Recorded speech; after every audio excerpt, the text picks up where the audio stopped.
Hello YouTubers, part 2 of this timer belt. Now, unfortunately I can't swing this out of the way. If you didn't have air conditioning in your car, what you can do is you can literally swing this thing out of the way and you can just get to it a lot easier. Now, we can still see what we're doing. The one thing I will say to you is, when you've got this off, it's best to change the fan belt because it's quite difficult to change the fan belt when it's all back together. So change the fan belt. But not only that, get a full timing belt kit.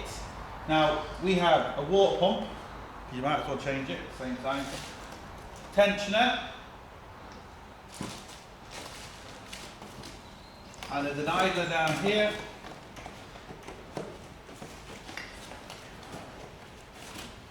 Top idler.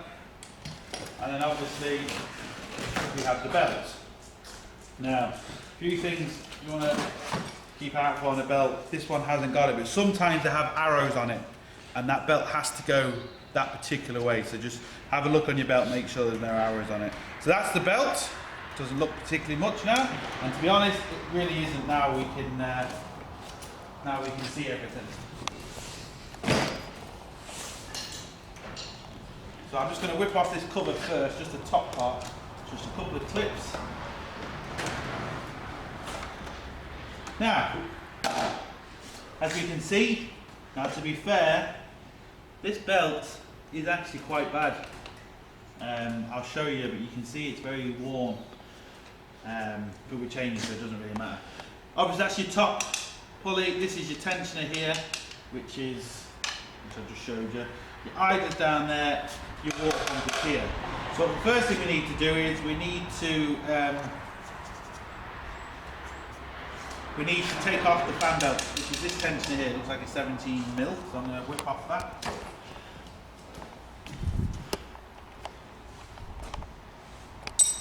Fairly old belt, that.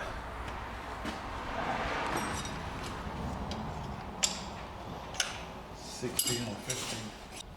Now, YouTubers, best thing to do is, if you're unsure how this belt goes back on, take a picture of it now.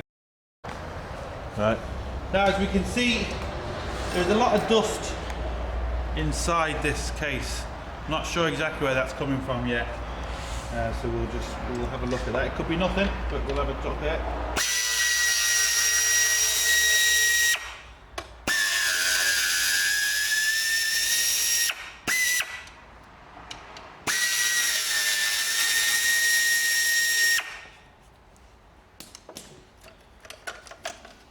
Yeah, there's the water pump.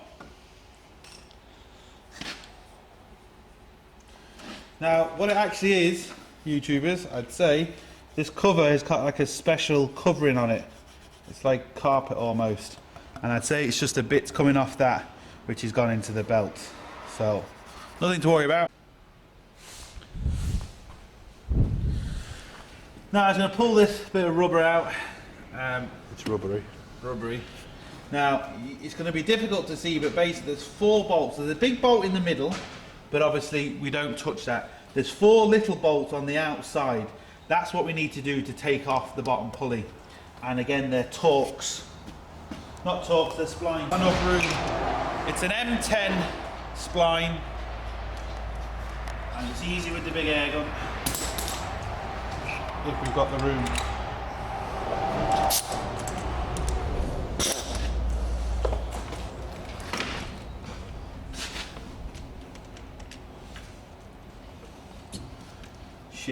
And we don't. Fucking air conditioning. Now what I'm going to do is I'm going to try and pull it quickly to release these nuts, bolts. There we go.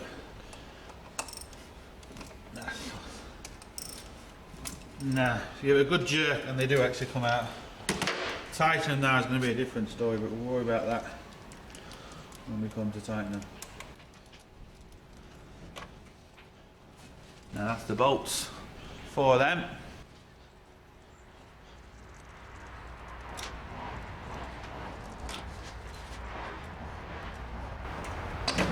As you can see, it comes off, and obviously that's where the 4 bolts are. And then down here, that's where we actually turn. We don't need to take it off that. But we do need to take off these 2 10 mils here.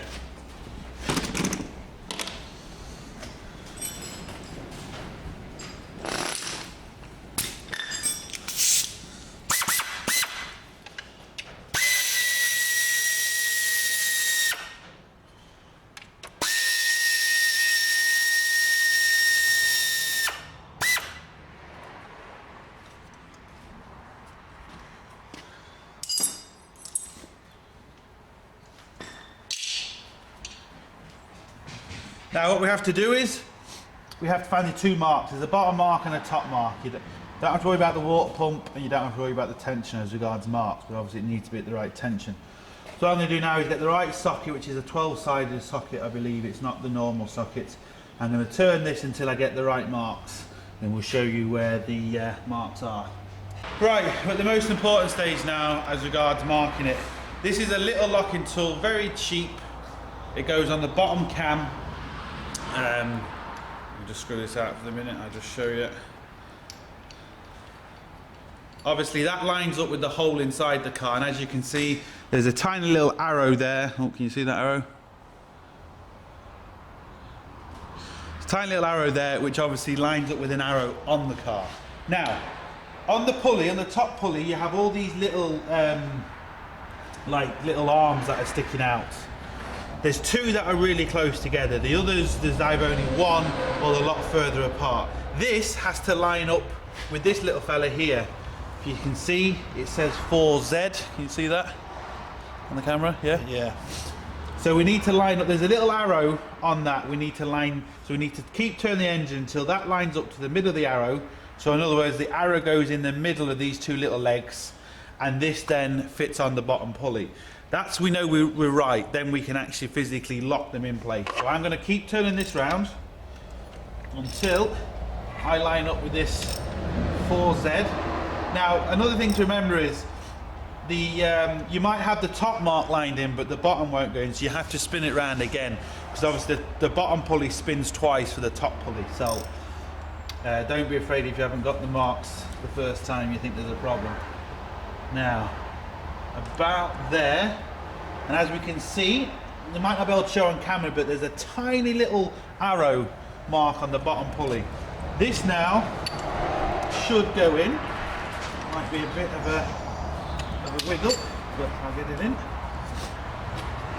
Now, took a bit of wiggling, but we've got this bottom one in now, and basically, because I've got this, Trixie, move that way, because I've got these two little arms level with the, well, in the middle of the 4Z arrow, I was able to put a 5.5mm, just a normal drill bit, which will hold the top cam for us, and obviously this will hold the bottom cam. Now, it's still a good idea to mark everything. So, just in case, I'm just going to put a mark up here, line up with there, because you never know. And also, along the bottom, I'm trying to put a mark.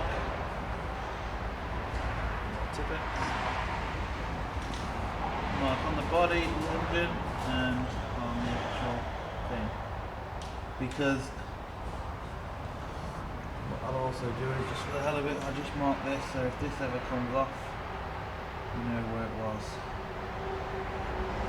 So, that's just to double make sure, really. Now, there's a couple of ways of doing this. Before I get into that, obviously you don't need to mark the tensioner of the idler or the water pump. You can leave them. Now, there's these 3 bolts here. You can loosen them, and you can get a bit of adjustment here, but sometimes I've had to have done it, and sometimes I don't. Just a bit. If we can get the belt on easy without loosening these, I'm not going to loosen them. If we can't, if we're struggling to get the belt on, then obviously I have to, but hopefully we can get the belt on without loosening them.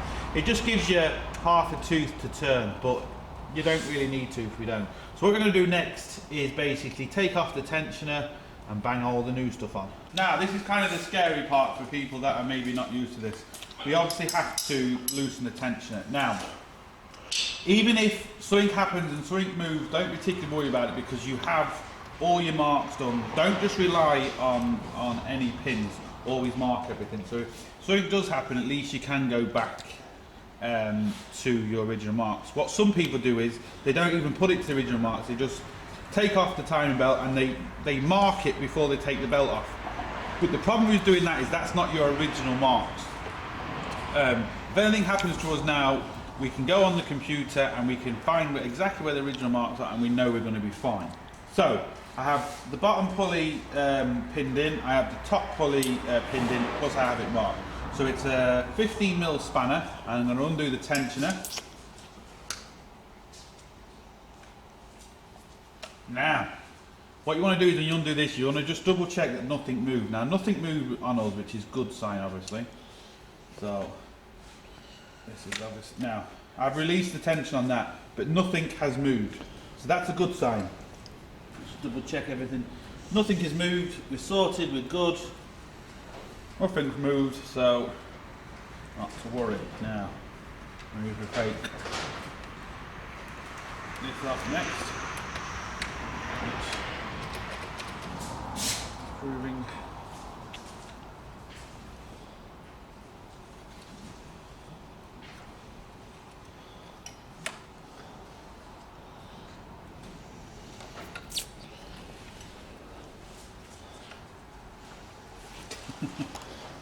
Typical, isn't it? Now what I'm going to do is I'm just going to take off this tensioner as well. The idle, sorry. 14mm spanner. Ready? Yep. I'll take this off just to make it a bit easier for me. The belt's still quite tight. Obviously we're replacing that, so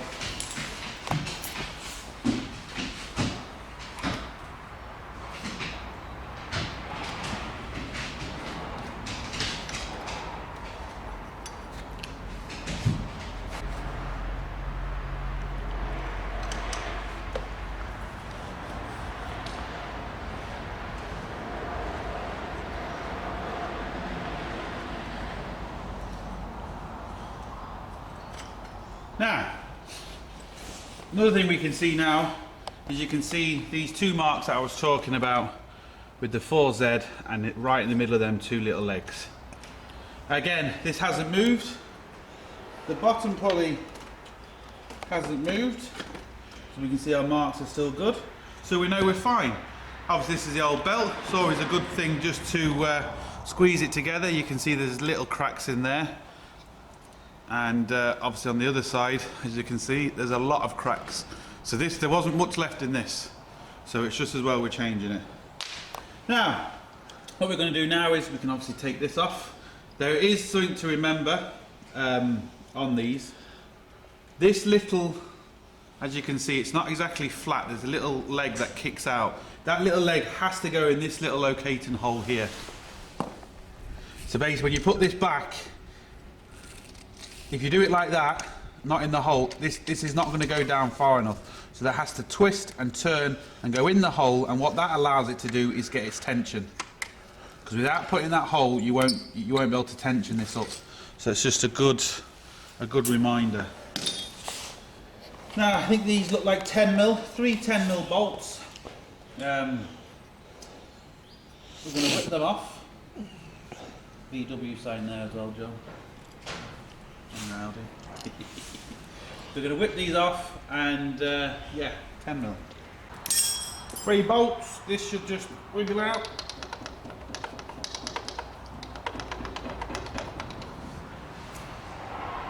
And it's not. It's just the rubber.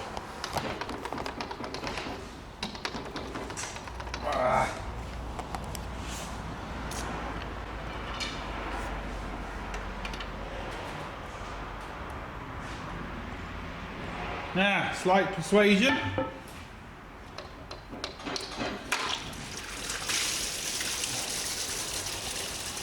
Water.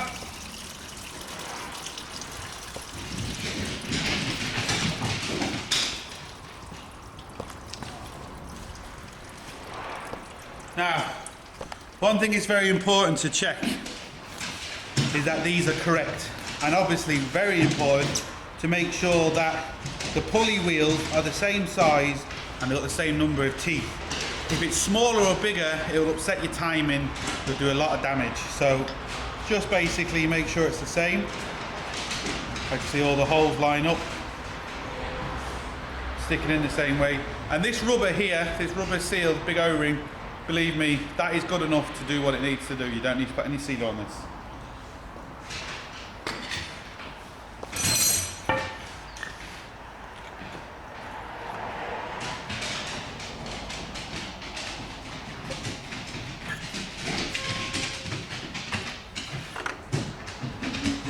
Just what's in.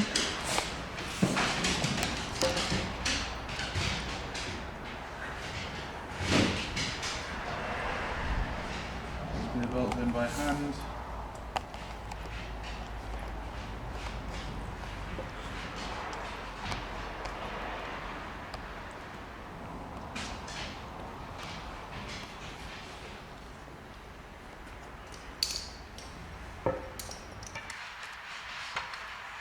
Now you want to give these a nice even tight.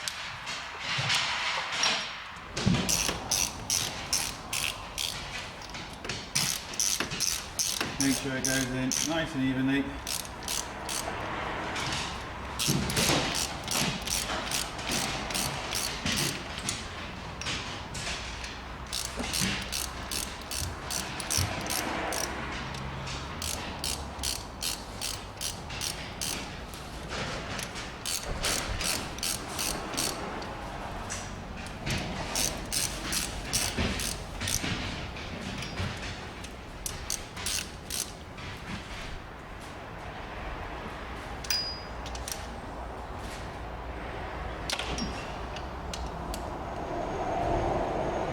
Now, that's a water pump fitted.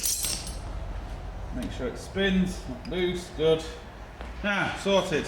Now, as you can see, all I've done is I've just put the belt on the bottom tensioner and I've gone clockwise. There's a bit of tension between here and I haven't put the bottom either on yet, just to make it a little bit easier for myself. And as you can see, I haven't had to undo any of these yet at the minute, which is good. So I've just so all I've got to now literally do is try and push it and bend it around on the water pump, which it's close. It's not on.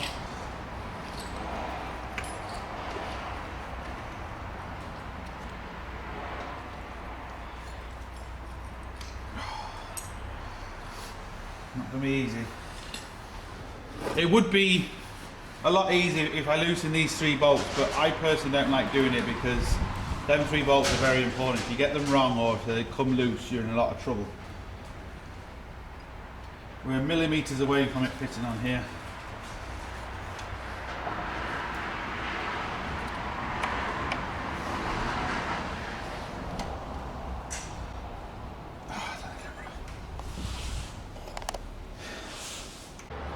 Right, so what I've done is I've just loosened the belt halfway off. I've slid out this tensioner, I've put the belt halfway off there, and it just gives me a bit more room if I wiggle it.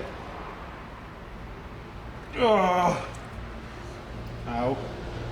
Now, we're physically on. What I'm going to do now is just put this tensioner on as well. Now, what I have to make sure, come down here, is obviously, because I moved this tensioner out, it's not in the hole.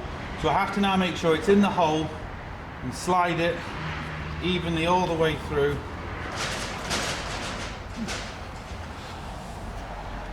So when I get to the edge, I know I'm in.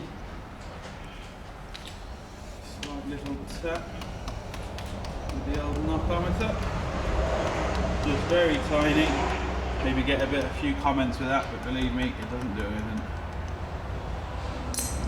Now, we have the timing belt on. None of the marks have moved, and we haven't had to loosen these 3 bolts. So all I've got to do now is get an Allen key, put the correct tension on this, which is very simple, and I'm going to put these bolts on loose, so nothing can come out.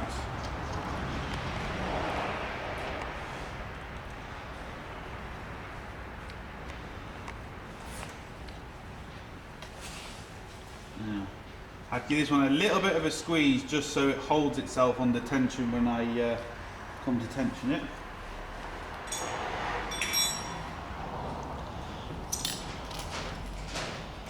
So just give it a little bit of a squeeze. 14 mil torque. Not a lot, I'm not tightening it, I'm just 15 mil. Just going to give it a bit of a squeeze. Now, I need a 6 mil Allen key, and as you can see, you got an arrow here, so that's telling me which way to tension it. Can you see the arrow? Now also we have a slot cut out here and we have a pointer over this side. I have to move the arrow clockwise until this little point lines up with the middle of that slot, and that's as simple as that. So I've just got to literally turn it. Oh, I think I've tightened the bolt a bit too tight, so just slacken that off a little bit. So just got to turn it, and as you can see, as I'm turning it, that is moving, so you're going to have to kind of get it to be slow. That's moving, it's moving.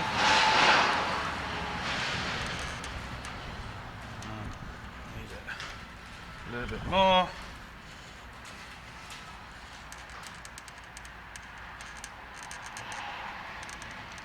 Now, directly in the middle, I just tighten that up at the same time. Now what I'm going to do is I'm just going to tighten this up kind of properly now.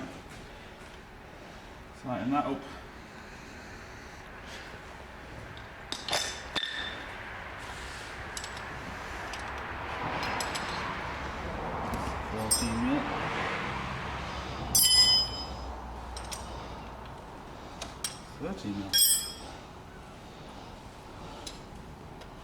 Now, before I worry about starting, obviously what I've got to do now is I've got to take the 2 pins out, and I've got to turn the engine by hand at least two full resolutions, maybe even more, but definitely 2. What I'm going to do is pull my technical 5.5mm HSS bit. That's technical. That is technical. Remove this. Now I'm free to basically turn it. You do not, under any circumstances, do this by turning the engine. Starting it. So, yeah, by starting it. So we need to do this by hand with just a normal 1/2 inch ratchet, or even, to make it a little bit easier, just get a slightly bigger ratchet. Now, what we're going to do is at least 2 full revolutions to all our marks line back up. Also, if it locks or doesn't turn, we're in trouble. If it goes around 2 times, 3 times without locking, we're sorted.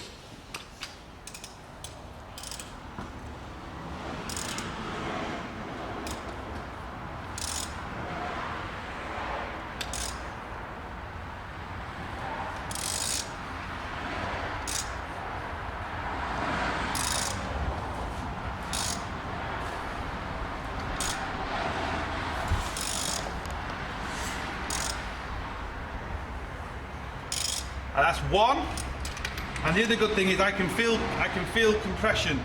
So basically, it's easy to turn, then it gets hard, and then it just kind of goes. You'll feel it there now, and then all of a sudden it just goes.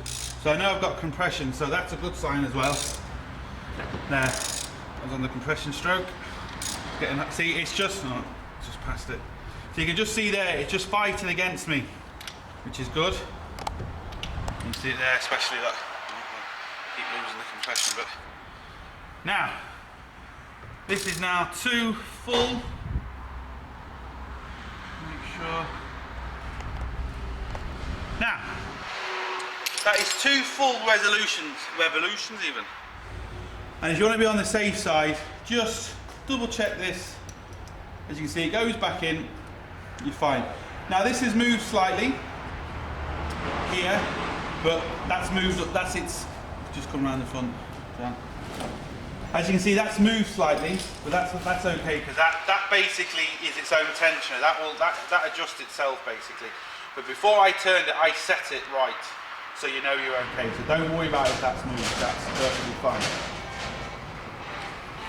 So what I'm going to do now is I'm going to properly tighten up these 2 first. So it is a 13mm bottom.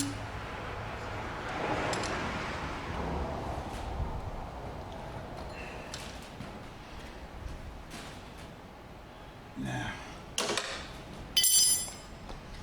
15 here. Now, it's always just a good thing just to check your belt to make sure, you know, it feels okay. That feels fine. Bit of movement in there, which is obviously good. Doesn't feel too tight, but you can't really go wrong on these because it's a self.